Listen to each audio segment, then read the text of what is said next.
Welcome back everyone to Enshrouded, the demo. Yes, it's still the demo.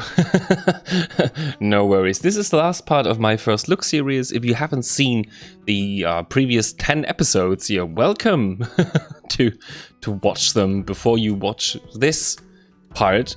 In this last part, I want to actually rate the game so far, what we know, and please take everything I say with a little grain of salt, because this is still a demo. We have no actually date when the game will go into maybe early access, maybe we get a full release version. We don't know at this point. So everything is still uncertain. Maybe there will be major changes to the game later that we don't know about, but from what I saw in the last 9 hours of playing this, there's quite some stuff to talk about, and a lot of good things, as well as some things that could be improved on quite a bit, and some things where I think the game is actually lacking.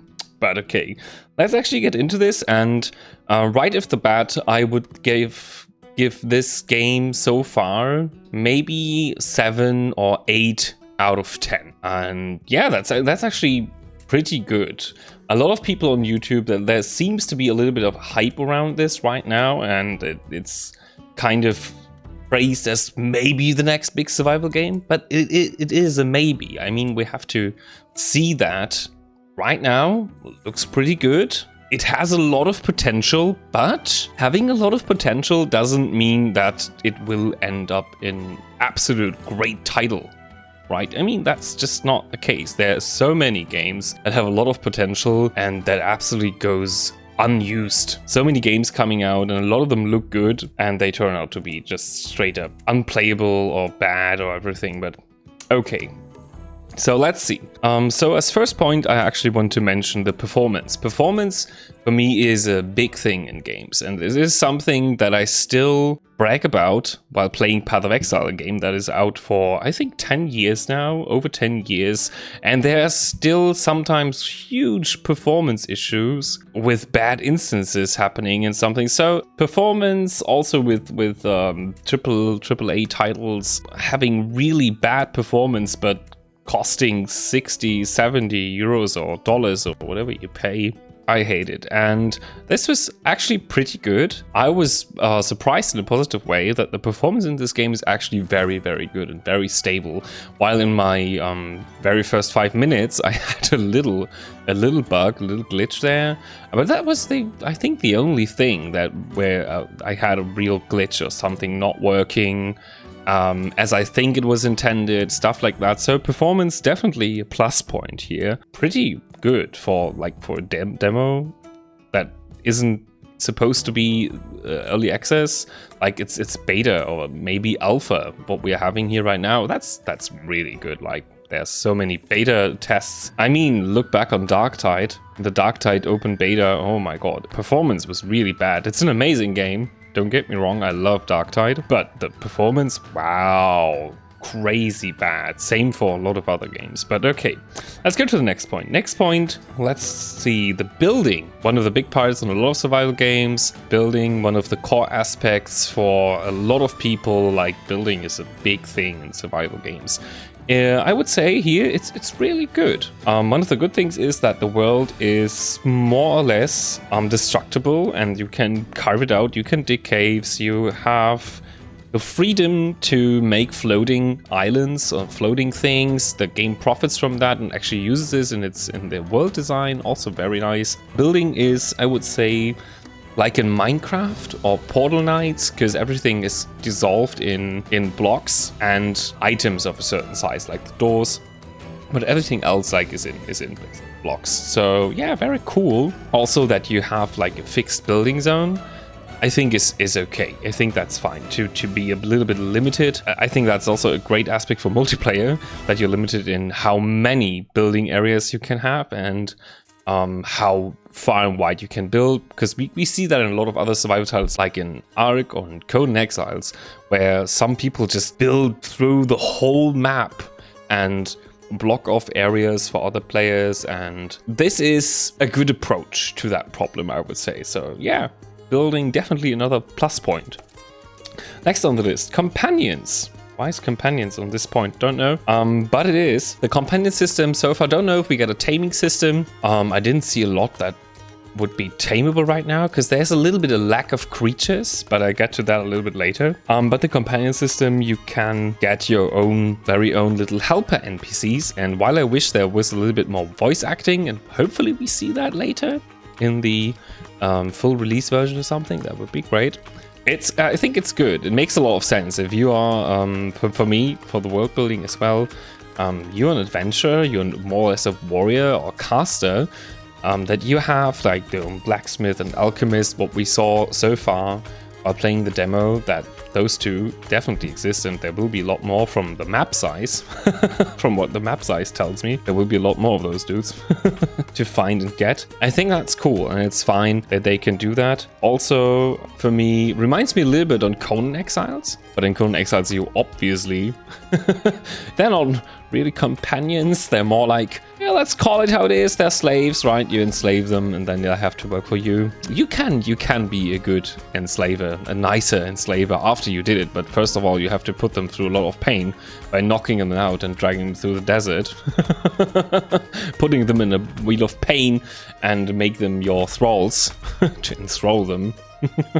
Laborers. Let's call them laborers. But essentially, you make them your slaves. While here, it is a lore part. Those people are put into stasis chambers to survive the big bad thing that happened, and you're waking them up to rekindle the flame of society, of humanity. It's hard to say from what we know so far from the game lore, but yeah, that seems to be about it. No, I like it. It's really cool. But I hope they will improve a little bit on it. But so far, that's definitely another plus point. Next is the world crafting, how the world is crafted. And so far, I have to say, I really like it. Everything fits in very well. Like the ruins are well crafted. They don't all look the same. There's a lot of stuff left over from the period when it was still civilized and everything, but when more people were around, like little pots staying around, and there's still a well and things like that, you know. Yeah, that's just great. It gives it a lot of character, and sometimes game developers tend to lose that and make a lot of empty homes. Like they have nice buildings, but they're absolutely lifeless and empty. There's nothing that hints on that this was a building where people lived in, right? I mean, that was one of the bigger problems in Dark and Light, that all of those buildings were really, most of the part, except for some crates standing around or some barrels, most of the time pretty empty buildings with just one person standing inside. Didn't make a lot of sense. Here we have a lot of bigger buildings, like the Long Keep, where you can see from the ruins that it was a little bit bigger and housed quite a few people training and living there. The world is well crafted. We also have a lot of notes, we have a lot of lore bits lying around that give us a little bit of info, what happened at this place, what was going on here, even if it's not part of the main story. Those little letters and just written notes, they're just great. They give a lot to the world building. It's a little bit like in Skyrim, where you can just grab a book out of the next shelf and take a little look, and even if it's just a few pages, it still gives us so much to the world building and so much realism to it. That's just a great thing.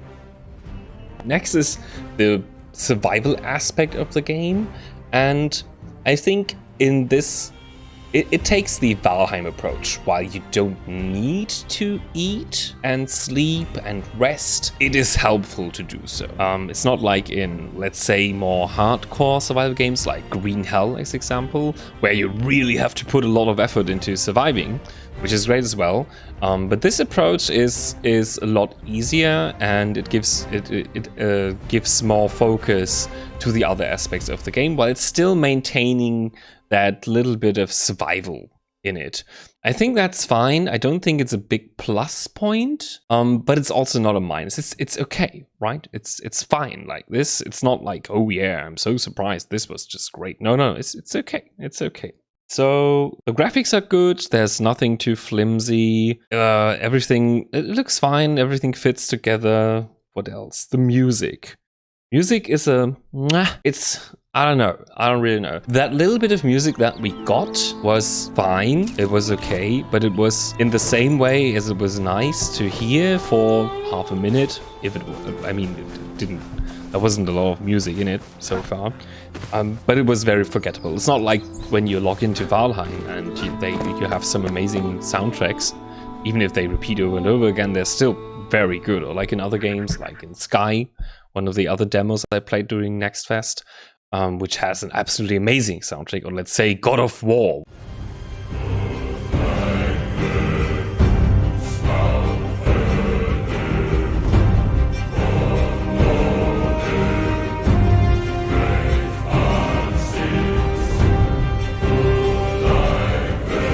What the hell? God of War had such an amazing soundtrack. It was just great. I mean, games can do so much with music, and for me, that was always a big point, as I'm a musician myself as well. And I think it's a missed opportunity right now, and maybe they work on this later. We will see. But so far, this is like a neutral. I would say it's a neutral point. The puzzles. Let's see. Okay, the puzzles. So we're getting little. That's not really puzzles. It's more like a little bit more staging. It's a combination of simple puzzling and a little bit of platforming and digging stuff. You can discover things. It's okay. It's fine. It's not like in Legend of Zelda, in Breath of the Wild, where it was really well made. It was just great.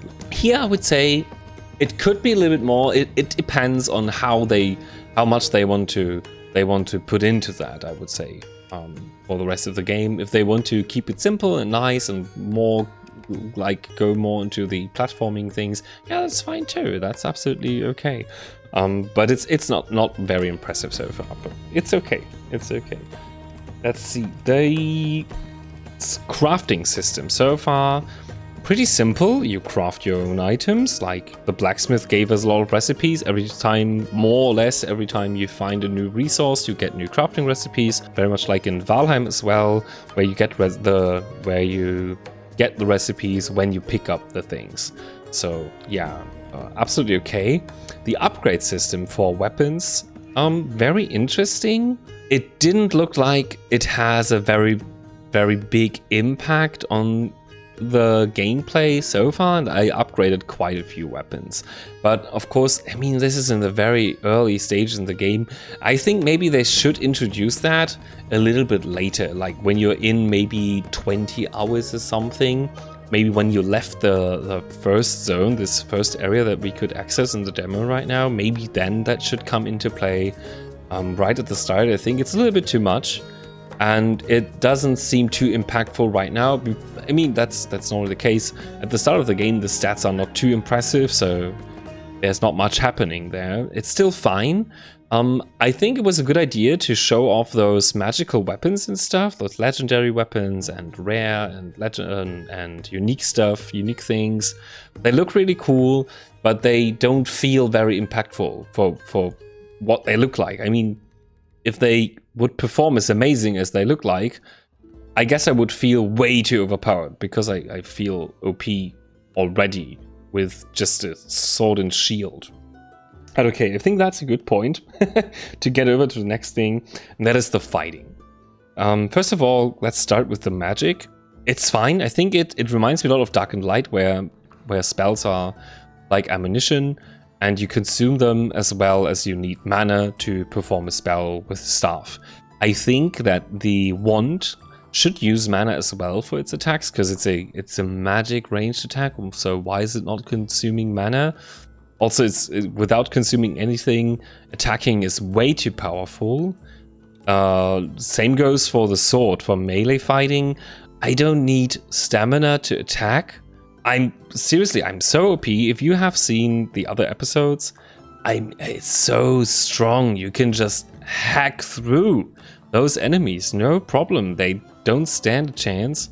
Of course, you have other aspects from like Elden Ring and other Souls games. We have counters, you parry, you can block, you can do a critical attack. With the skills, I already saw there's jumping attacks and stuff like that, but nothing of that consumes stamina. And that's actually pretty bad, because you don't have to give the enemy an opening to attack. You can just slash on them forever. It's a little bit boring, I'm gonna say. It feels a little bit boring, because you can just you just overpower them, no problem. So it's not dangerous at all. Same goes for the first boss fight. Very, very easy. No challenge in the slightest. It was very, way too easy. And that boss, I mean, he went down with 2 spells and a few hits, so that wasn't a big deal. And it was unimpressive. Like, well, I don't know.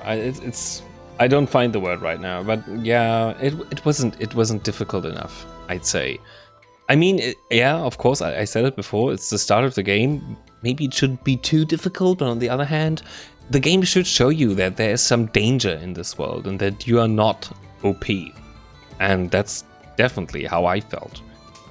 And I said it just a moment ago, there's stuff like critical attacks and counters and jump attacks, which you unlock through the skill system. The skill system looks a lot like we have it in Diablo 4 right now, or like in Path of Exile, a little bit. It's a smaller skill tree. It still looks fine from the size. It's hard to tell right now, so this is kind of a neutral point, where I would say it depends. It depends, right, how it will turn out in the end. I mean, we see about that when the game is finished, right?